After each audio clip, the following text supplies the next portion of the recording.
अब यार आज हम क्लिनिकल एनाटमी के बारे में बात करते हैं, ठीक है। अपर लिम्ब की क्लिनिकल एनाटमी। तो सबसे पहला हमारा टॉपिक है अब्स पैरालिसिस, ठीक है। अब्स पैरालिसिस क्या होता है, ठीक है। तो हम इस डायग्राम से देखते हैं, ठीक है। तो जब एक न्यू बॉर्न बेबी की जो हमारी आर्म होती है, ठीक है, वो ऐसे मुड़ जाती है, ऐसे, ठीक है, ऐसे मुड़ गई, ऐसे। इस डायग्राम से हम देख सकते हैं उसकी आर्म पीछे को मुड़ जाती है, ठीक है, और हाथ भी ऐसे मुड़ जाते हैं, ठीक है। तो उसे ही हम अब्स पैरालिसिस कहते हैं, ठीक है। अब ये होती क्यों है, ठीक है। या तो हमें बर्थ से कोई इंजरी है, ठीक है, या हम शोल्डर के बल गिर गए, ठीक है, हम ऐसे गिर गए, या ड्यूरिंग एनेस्थीसिया, ठीक है, जब कोई सर्जरी होती है, अगर एनेस्थीसिया हो जाए, ठीक है, तब भी थोड़ी सी ये ना उसको इफेक्ट कर देता है, ठीक है। अब इसकी साइट ऑफ इंजरी कौन सी होती है, ठीक है, कहाँ पर होती है, ठीक है। तो हमने ना ब्रेकियल प्लेक्सस पढ़ा था, ठीक है। तो जो हमारी C5 और C6 रूट ट्रंक होती हैं, ठीक है, वो दोनों मिलकर हमारी अपर ट्रंक बनाती हैं, ठीक है।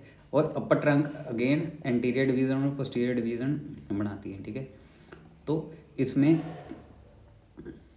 जो हमारा ये पॉइंट होता है, ठीक है, अब्स पॉइंट, इसमें हमारी 6 नर्व्स मिल रही हैं, C5 C6 suprascapular nerve to subclavius anterior और पोस्टीरियर डिवीज़न, ठीक है। तो यहाँ जो 6 नर्व्स मीट करती हैं, ठीक है, उसे अब्स पॉइंट कहते हैं। वहाँ पर हमारी इंजरी हो जाए, अगर हो जाए, ठीक है, तो ये हमारी जो सारी नर्व्स हैं, ठीक है, उनकी पैरालिसिस हो जाती है, ठीक है। अब इससे होगा क्या, एक तो C5 और C6 मसल पैरालाइज हो जाएंगे, ठीक है। C5 और C6 रूट ट्रंक पैरालिसिस हो जाएंगे। इससे क्या होगा, ये किन किन मसल्स को सप्लाई करती हैं, ठीक है, बाइसेप ब्रेकियालिस ब्रेकियो रेडियलिस, ठीक है, या इसे हम एक डेल्टोइड मसल, ठीक है।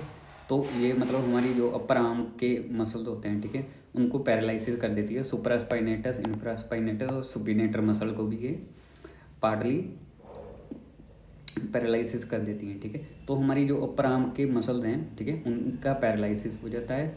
इंजरी होती कहाँ पर, ये अपर ट्रंक में होती है, ठीक है। और कॉज क्या होते हैं, ये या तो बर्थ से हो सकती है, या हम हमारे कोई इंजरी हो जाती है, ठीक है, या ड्यूरिंग एनेस्थीसिया, ठीक है। अब हमें पता कैसे लगता है, ठीक है, अब हमें क्लिनिकली देखना पड़ेगा कि इसमें कौन कौन सी डिफॉर्मिटी होती है, ठीक है। एक तो जो हमारी आर्म है, आर्म अडक्टेड हो जाती है। अडक्टेड मतलब ऐसे साथ में जुड़ जाती है, ठीक है, मतलब हम अबडक्शन नहीं कर सकते हैं, ऐसे बाहर नहीं कर सकते हमारी आर्म को, ठीक है। एक तो अडक्टेड होगी हमारी आर्म, और मीडली रोटेटेड होगी, ठीक है, मीडली ऐसे मीडली रोटेट हो जाएगी, ठीक है। ये हम देख सकते हैं, ये हमारी मीडियली रोटेटेड है, ठीक है। और दूसरा जो हमारी फोर आर्म है, ठीक है, ये वाली हमारी फोर आर्म, ये एक्सटेंडेड हो जाएगी, ठीक है। एक्सटेंडेड मतलब ऐसे फ्लैक्शन होती है, ठीक है, ये वाली हमारी फ्लैक्शन की मूवमेंट होती है, ये एक्सटेंडेड हो जाएगी, ठीक है, ये वाली जैसे ये पूरी एक्सटेंडेड है, ठीक है। और प्रोनेटेड मतलब हमारी जो हैंड्स हैं वो ऐसे हो जाएगी, प्रोनेटेड ऐसे हो जाएंगी, ठीक है। और इसे हम पुलिस टिप हैंड्स भी कह देते हैं, पुलिसमैन टिप्स हैंड, ठीक है। इस डिफॉर्मिटी का दूसरा नाम होता है, क्योंकि ऐसे हम रिश्वत पुलिस वाला कोई भी होता है, वो रिश्वत ऐसे ही करके लेता है ना, पीछे हाथ कर कर, ठीक है, तो उसका उसी से इसका नाम पड़ जाता है, ठीक है। और डिसेबिलिटी, इसमें कौन कौन सी मूवमेंट हमारी लॉस्ट हो जाती है, ठीक है। डिफॉर्मिटी में जो हम देखते हैं डिसेबिलिटी जो पेशेंट खुद महसूस करता है, ठीक है।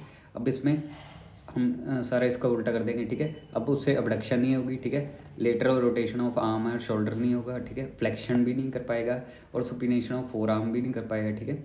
और ये सारे सुपिनेटर मसल भी, सुपिनेटर जर्क भी नहीं कर पाएगा, ठीक है। तो हम डिफॉर्मिटी के सारा उल्टा कर देंगे, ठीक है। तो ये वाली हमारी हाउस पैरालिसिस होती है, ठीक है। तो हम इसे क्लिनिकली आराम से देख सकते हैं।